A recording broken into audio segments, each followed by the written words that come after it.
बिस्मिल्लाहिर्रहमानिर्रहीम। Dear students, आज की वीडियो प्रेजेंट इंडेफिनिट टेंस जो पहले वीडियो नंबर 5 हो चुकी है एफर्मेटिव, आज उसके नेगेटिव सेंटेंसेस बनाने हैं, तो इसका तरीका को तवज्जो दें। आपको बताया गया था कि ये डैडी अम्मी जो डाटी मैंने लिखे हुए हैं ये शॉपिंग के लिए गए थे। जब घर में मसले बन जाते हैं कि मैं ख़त नहीं लिखता या लिखती हूँ, मैं हम फुटबॉल नहीं खेलते, तो पतंग नहीं उड़ाता, वो सेब नहीं खाता है, वो कपड़े नहीं धोती है, वो गीत नहीं गाते हैं, घर में मसले बन गए हैं, तो डैडी अम्मी के पास मोबाइल फ़ोन है, शॉपिंग में जो गए हैं, तो वो भागे भागे अपने घर आ जाते हैं। अब आप देखें यहाँ इसमें डू आ गया है, ये शॉपिंग से आ गया है, और डू आपको बताया है, शुरू में लिखा है हेल्पिंग वर्ब की कंजुगेशन में, ये हेल्पिंग वर्ब है। हमने इसको समझाने के लिए आपको डैडी अम्मी का नाम दिया हुआ है। तो डैडी अम्मी जब अपने घर आ गए ये है तो हेल्पिंग वर्ब और ये राइट एक्शन वर्ब है।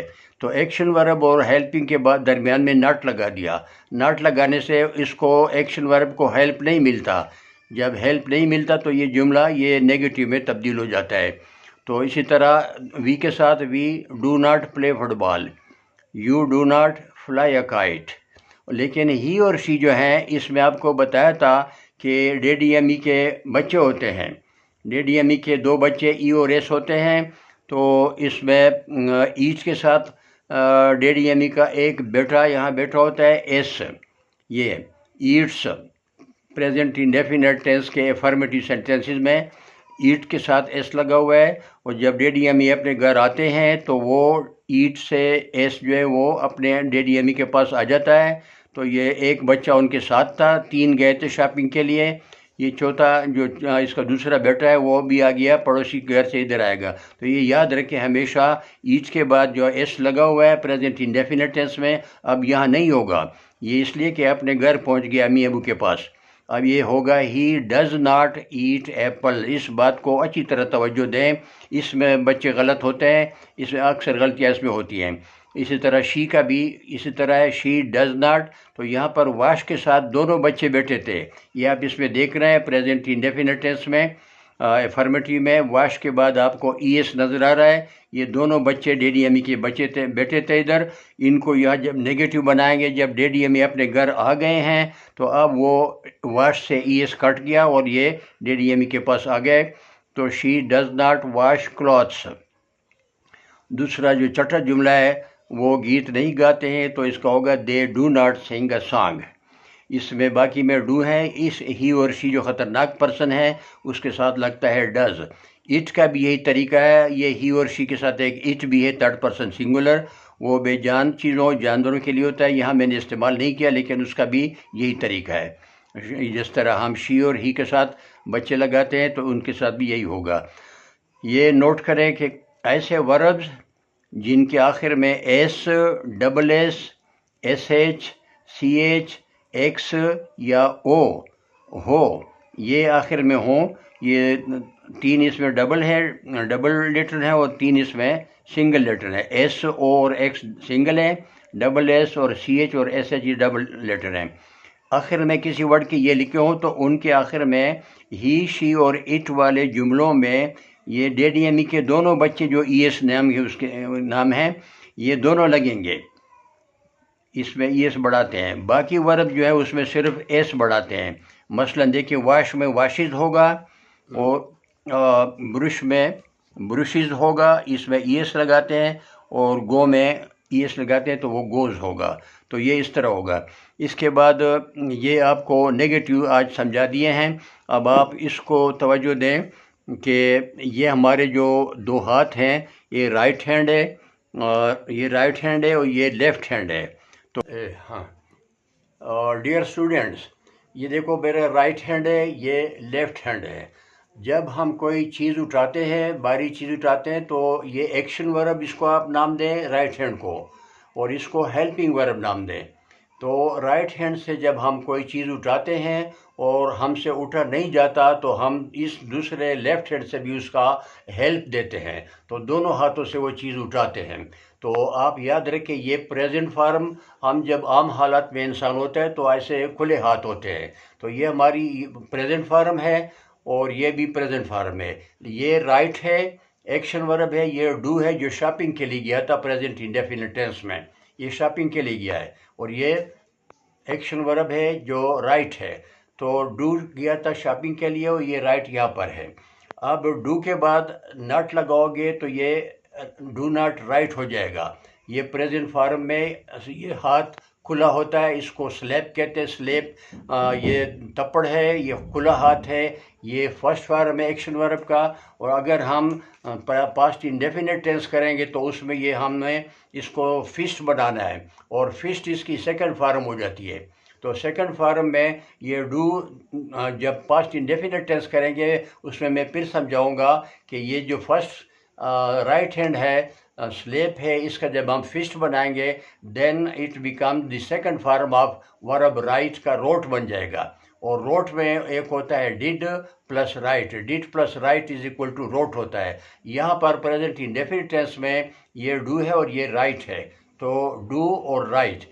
अगर डू भी हम लगा दें कि I do write a letter तो वो जुमला हो जाएगा स्ट्रेस वाला, ताकीदी जुमला, ज़ोरदार जुमला। I do write a letter, जब हेल्प भी इसको लगता है एक्शन वर्ब को तो ये ज़ोरदार जुमला बन जाता है कि मैं वाकई एक ख़त लिखता हूँ। अब हमारे पास डियर स्टूडेंट्स, आज हम ये प्रेजेंट इंडेफिनिट टेंस का इंट्रागेटिव करते हैं, सवालिया जुमले। नंबर 1, क्या मैं ख़त लिखता हूँ। इसके मैं ख़त लिखता हूँ का जो एफर्मेटिव जुमला है सादा, उसमें शुरू में क्या लगाओ, आखिर में सवालिया निशान लगा लो। दूसरा जुमला, क्या हम फुटबॉल खेलते हैं। क्या तू पतंग उड़ाता है या उड़ाती है, उड़ाता या उड़ाती है। क्या वो सेब खाता है। क्या वो कपड़े धोती है। क्या वो गीत गाते हैं। तो इसमें जो आपको बताया था एफर्मेटिव में कि डैडी अम्मी शॉपिंग के लिए गया हुए हैं, तो शॉपिंग से वो जब घर में मसले बनते हैं या सवालिया निशान, सवालिया जुमले होते हैं इंट्रोगेशन वाले, तो उस सूरत में डैडी अम्मी घर पहुंचते हैं। जब घर आते हैं तो ये सब्जेक्ट से पहले लग जाते हैं डैडी अम्मी, तो ये यहाँ लगा रहे हैं do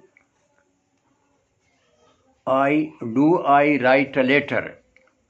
do I write a letter, क्या मैं ख़त लिखता हूँ। अगला होगा दूसरा जुमला डू वी, तो ये आप देख रहे हैं कि सब्जेक्ट से हमेशा हेल्पिंग वर्ब को पहले लगाना है। डू वी प्ले फुटबॉल, क्या हम फुटबॉल खेलते हैं। क्या तू पतंग उड़ाता है। Do you fly a kite. और जो चौथा जुमला है इसको फिर ज़्यादा तवज्जो दें, क्या वो सेब खाता है, ये वो थर्ड पर्सन सिंगुलर ही है, तो ही के साथ डू नहीं होगा। जब डैडी अम्मी घर आ जाते हैं तो इसके साथ एक बच्चा भी है, ई उसका नाम है, और एक बच्चा यहाँ ईट के साथ बैठा था, वो अपने डैडी अम्मी के पास आ जाता है, तो ये बनता है does, DOES, does he eat apples. क्या वो सेब खाता है। इसी तरह शी का भी जो है जुमला वो वाश में यस होते हैं, दोनों बच्चे बैठे होते हैं, तो वो भी अपने डैडी अम्मी के पास आ जाते हैं। DOES, does she wash cloth. याद रखिए डस के साथ यहाँ वाशिस कभी नहीं होगा, डस के साथ यहाँ ईट्स कभी नहीं होगा। वो एस और ES डैडी अम्मी के बच्चे थे, वो अपने घर चले गए। अगला जो दे है इसके साथ है do they Singh a song. तो ये इसका प्रेजेंट इंडेफिनिट टेंस के इंट्रागेटिव सेंटेंसेस भी कंप्लीट हो गए। यही वर्ब जो है इस्तेमाल हो रहे हैं। मैं आपको इन वर्ब्स की कंजुगेशन लिखता हूँ, तो ये कंजुगेशन अब आगे तमाम टेंसेस में हमने यही वर्ब इस्तेमाल करना है, और इनके कंजुगेशन जो 3 वर्ब हैं वो भी इसमें आएंगे। कंजुगेशन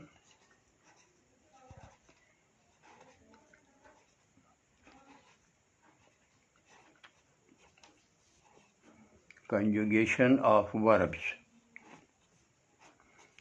ये जो वर्ब हम इस्तेमाल कर रहे हैं 6 वर्ब हैं डिफरेंट, इनकी कंजुगेशन ये प्रेजेंट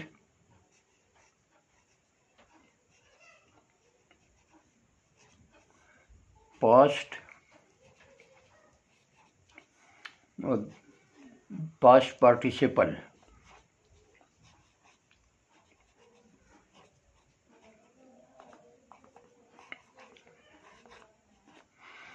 पहला वर्ब है राइट, इसकी सेकंड फॉर्म रोट और थर्ड फॉर्म है रिटन।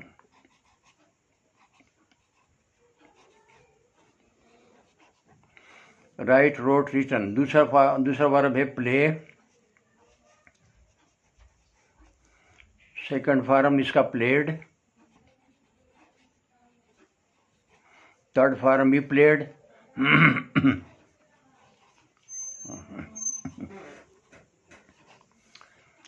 तीसरा वर्ब हमारा है फ्लाई,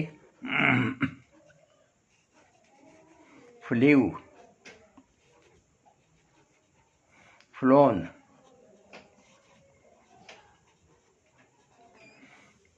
ईट, एट, eaten,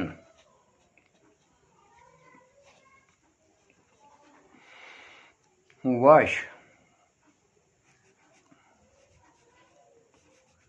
washed, washed,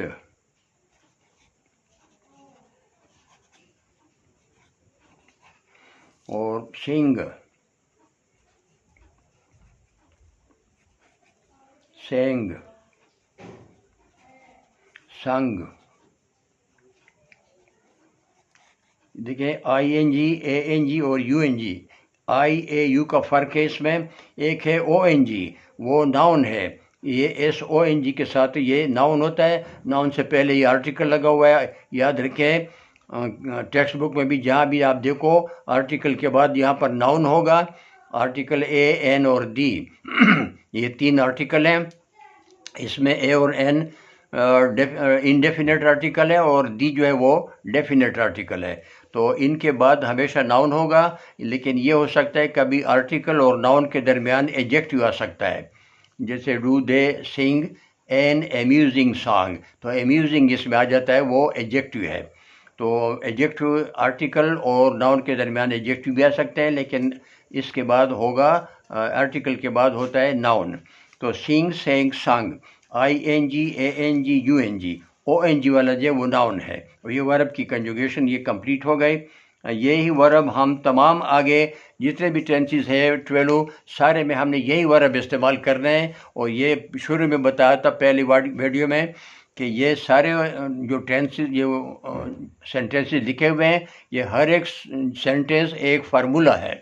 आगे तमाम टेंसेस के लिए फार्मूला है, तमाम में आपने यही फार्मूले इस्तेमाल करना है। तो इसका जो एक्सटेंसिव प्रैक्टिस आपने करना है, बुक्स में कहीं भी करो तो यही फार्मूला इस्तेमाल करना है। ये आज का प्रेजेंट इंडेफिनिट टेंस कंप्लीट हो गया। इसके अफर्मेटिव भी, नेगेटिव भी और इंट्रोगेटिव तीनों कंप्लीट हो गए।